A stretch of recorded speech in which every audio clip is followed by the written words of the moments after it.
Guys welcome. सो आज हम बात करेंगे about the eligibility of JKSSB class 4 exam. Finally एक वीडियो सामने आया, एक क्लैरिफिकेशन दी गई हमारे जेकेएसएसबी के चेयरमैन मिस्टर खालिद जहांगीर जी द्वारा।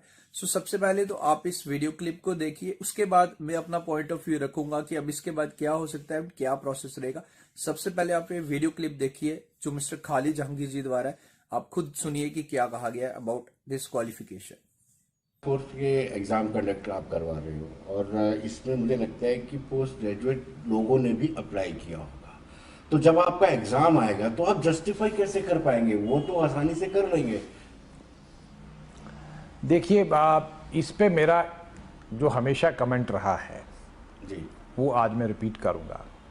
क्लास 4 की पोस्ट जो है वो इसकी एलिजिबिलिटी जो कंडीशन है वो क्लास 4 की रिक्रूटमेंट रूल्स जो है जो कि जीएडी बनाती है, जीएडी ने बनाए हैं, जी उन्होंने वो तय कर दिए। जी और बोर्ड जो है वो जो भी इंडेंटिंग डिपार्टमेंट होता है, रिक्विजिशनिंग अथॉरिटी होती है, जी वो जो रिक्रूटमेंट की क्वालिफिकेशन प्रिस्क्राइब करते हैं उसके मुताबिक सिलेक्शन प्रोसेस को आगे बढ़ाते हैं। जी तो हम इस केस में भी क्लास 4 पोस्टों में भी एलिजिबिलिटी के मुताबिक, एलिजिबिलिटी जो क्वालिफिकेशन प्रिस्क्राइब्ड है रिक्रूटमेंट रूल्स में उसके मुताबिक सिलेक्शन करेंगे।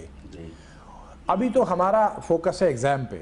जी एलिजिबिलिटी चेक की जाती है, वो एक दूसरा स्टेज है जी कि कौन बच्चा एलिजिबल है, जिसने एग्ज़ाम में पार्टिसिपेट किया या नहीं किया, वो बाद में देखा जाएगा कि एलिजिबल कौन है उसमें से। इस स्टेज पे हम अपनी एनर्जी और टाइम उसमें ज़ाया नहीं करेंगे कि कौन सा बच्चा एलिजिबल है, कौन सा नहीं है, किसकी क्वालिफ़िकेशन जो है वो है या किसकी नहीं है।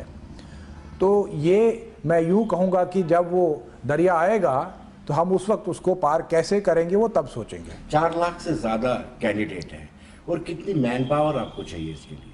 और क्या, जैसे आपने शुरू में कहा कि लोकल एडमिनिस्ट्रेशन या डिस्ट्रिक्ट एडमिनिस्ट्रेशन आपको सपोर्ट कर रहा है, फिर भी कितनी मैन पावर आपको चाहिए ताकि स्मूथली कंडक्ट हो सके? देखिए, इसमें हमारे 350 से ज़्यादा सेंटर्स हैं जी और हमारा सुपरविजन का जो है वो एक मल्टी लेयर्ड स्ट्रक्चर बना हुआ है जो कि हमारा टाइम टेस्टेड स्ट्रक्चर है, जो पिछली बार भी हमने उसको आजमाया and which has prove very effective.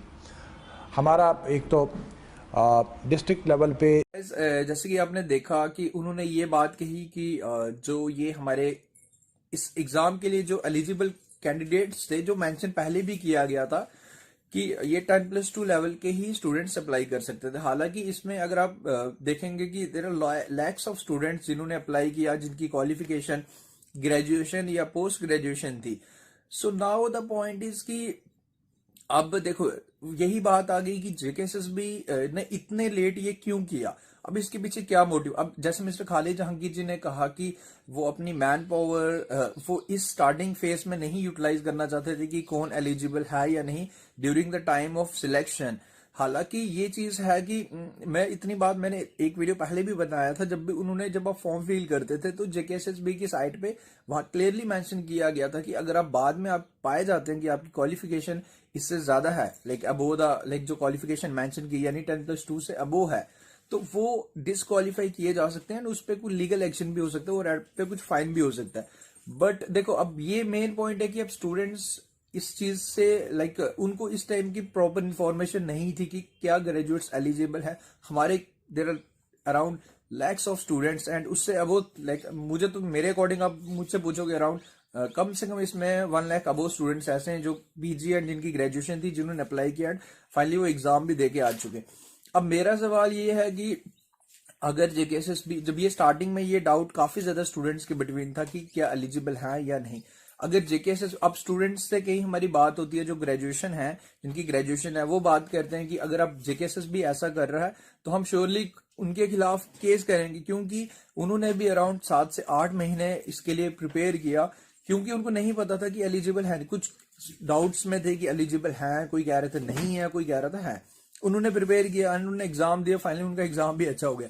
अब नाउ उनके अकॉर्डिंग भी देखा जाए, उनकी भी गलती नहीं है, वो भी अपनी जगह बिल्कुल सही है, क्योंकि अब उन्होंने प्रिपेयर किया, इतना टाइम प्रिपेयर किया, now at the time of selection आपको हो गया कि आप एलिजिबल ही नहीं है, तो ये जो डाउट्स थे, ये क्लैरिफिकेशन थी, जेकेएसएसपी एक बारी पहले ही निकाल देता, एक नोटिफिकेशन निकाल के अगर बच्चों को ये शेयर कर देता कि ये चीज है, तो बच्चे पहले से ही सेट रहते कि हाँ ये एग्जाम्स, अब इतना आपने मैन पावर यूज किया, लैक्स ऑफ स्टूडेंट्स को एग्जाम कंडक्ट करवाया, तो वो चीज भी तो गलत थी। अब उनकी एग्जामिनेशन फीस भी तो अराउंड, अगर 1 लाख बच्चा फॉर्म फिल करेगा तो 350 से अप्लाई करो, मल्टीप्लाई करोगे तो कितना कितना फीस होगा, तो वो अमाउंट भी जेकेएसएसपी के पास गया डायरेक्टली, वो तो गया ही, दिस इज पॉइंट।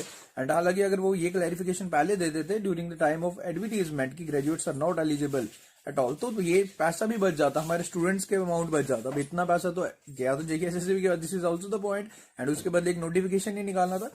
एंड बाकी अब क्लैरिफिकेशन ही है, अब आगे देखते हैं कि क्या बनता है। अब जिन्होंने फॉर्म फिल कर लिया है, जिन्होंने एग्जाम भी दे दिया, अब तो ये मेंशन ऑलरेडी कर दिया गया कि at the time of like selection उन्हें डिस्क्वालीफाई कर दिया जाएगा।